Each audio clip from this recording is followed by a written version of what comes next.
In the Ukraine-Russian war, all the balances have changed thanks to the solid resistance of the Kiev army until today. The wind of the war began to blow in favor of Zelensky's soldiers.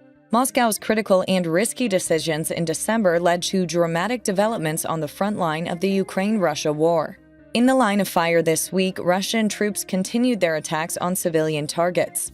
It was stated that the number of dead increased to 8 in the airstrikes carried out by Russia on the Ukrainian city of Kherson yesterday, while the number of injured was 58. President of Ukraine Zelensky emphasized that there are no military facilities in the region. The spokesperson of the Ukrainian National Security Forces said, Russian troops attacked the city of Kherson, the settlements of Beroslavsky districts with anti-aircraft guns, mortars, rockets, and barrel artillery. Zelensky made a statement about the attack and shared the images of the injured. The Ukrainian leader said social networks will likely flag these photos as sensitive content. However, this is not sensitive content. This is the real life of Ukraine and Ukrainians. Referring to Christmas Day to be celebrated among Christians, Ukrainian Foreign Minister Dmitry Kuleba said, as families in Europe, North America, and beyond prepare festive materials, do not forget about Ukraine, which is currently fighting evil. We need your active and lasting support to win. The events that took place in Kherson eclipsed the violent attacks in Bakhmut city of Donetsk Oblast in eastern Ukraine. This attack, which took place on the southern front, carried the activity in the now infernal city of Bakhmut to the Crimea and its surroundings. We are now passing to the Crimea, one of the most strategic and important regions of the war. Recent events on the peninsula have revealed how much Russia refrains from possible Ukrainian army threats in this region. Leader Vladimir Putin started to rally some of the Moscow army's troops in Crimea this week as a precaution against the Ukrainian forces in this region. According to some sources, this included data that there would be an offensive operation on the peninsula. It was claimed that after Russia's attacks on these non-combat civilian targets in Kherson, retaliatory plans were prepared on the Ukrainian side. The Moscow administration was already waiting for a response from the front of the Ukrainian armed forces after these attacks. Russia's suspicions were not unfounded, and the Ukrainian army pressed the button to avenge the Kherson attacks. According to media reports, the Ukrainian Air Force managed to lighten the darkness in Crimea for a while with the critical air operation it carried out last night. A violent explosion occurred in Nizhnogorsky in eastern Crimea. A kamikaze drone aimed at attacking the local railroad junction or oil depot located there has sparked panic in Crimea. Shortly before the explosion, residents of the Nizhnogorsky district heard the sound of gunfire and drones and managed to record the moment of the attack. Video footage of the drone attack that took place in Nizhnogorsky late last night was posted on social media by local residents. According to the videos of the attack, this drone, which appeared in the airspace in the city of Nizhnogorsky, was first noticed by Russian troops in the Crimea. Before the video shared on social media, Moscow army soldiers in Nizhnogorsky recorded the movement and explosion of this drone second by second. First of all, the UAV appears in front of the Russian soldiers' position in Nizhnogorsky. Then the aircraft in question turned into a fireball after a loud sound echoed. This drone, which then begins to crash to the ground, explodes with a striking light. The Russian soldiers who recorded the moment of the attack on video could not get over the shock of the incident until the end of the video. Currently, there is no explanation for this airstrike in Crimea.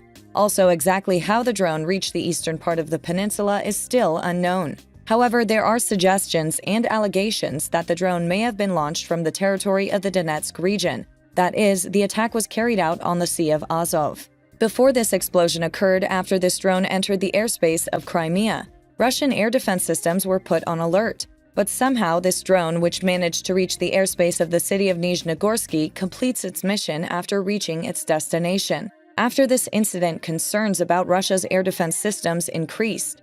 In particular, the inability to protect the Crimea, one of the most critical regions of the war by the Russians, revealed the great inadequacies of the Moscow army in air defense. The Russian administration blamed Ukraine for the attacks in Crimea. This reaction of Russia was also remarkable, although at the moment there is no conclusive evidence to accuse the Kiev army. However, considering the airstrikes carried out by the Ukrainian Air Force in recent weeks, we cannot say that Russia's suspicions on this issue are unfounded. Ukraine carried out several airstrikes on Russian targets, especially during December. The passive attitude of the Moscow administration on this issue and the interesting decisions of the Russian leader Vladimir Putin in the last days indicated that Ukraine had taken the advantage in this war.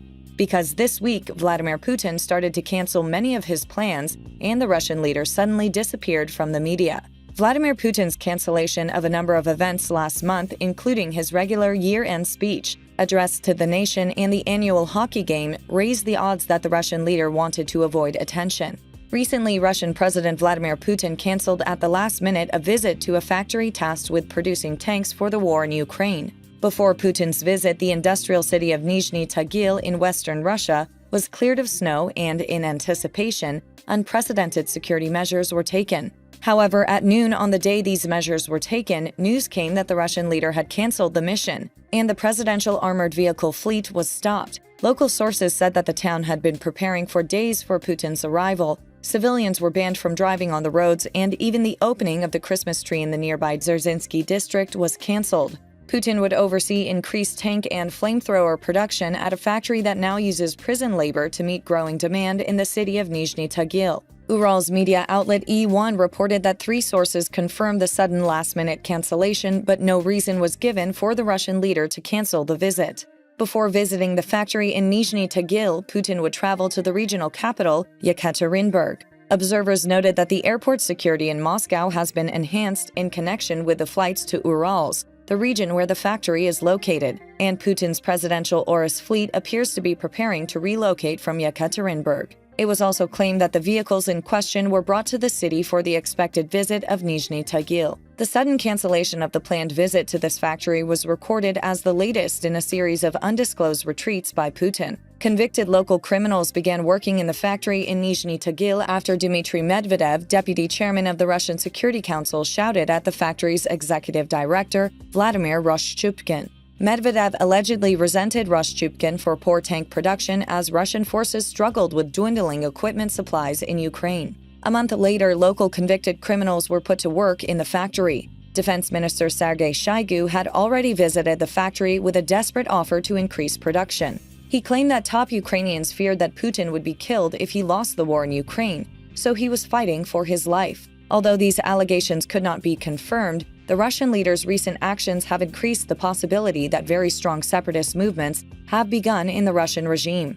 The decision to cancel this visit has fueled speculation about Putin's withdrawal from the limelight, as Russian soldiers struggle to manage the ongoing counterattack by the Ukrainian armed forces. Did the Russian leader now think that the war had come to a breaking point? Recently, Vladimir Putin, with his attitude, has led to an increase in the performance of the Ukrainian armed forces on the front line against Russian troops, and the spread of rumors about the government in his country.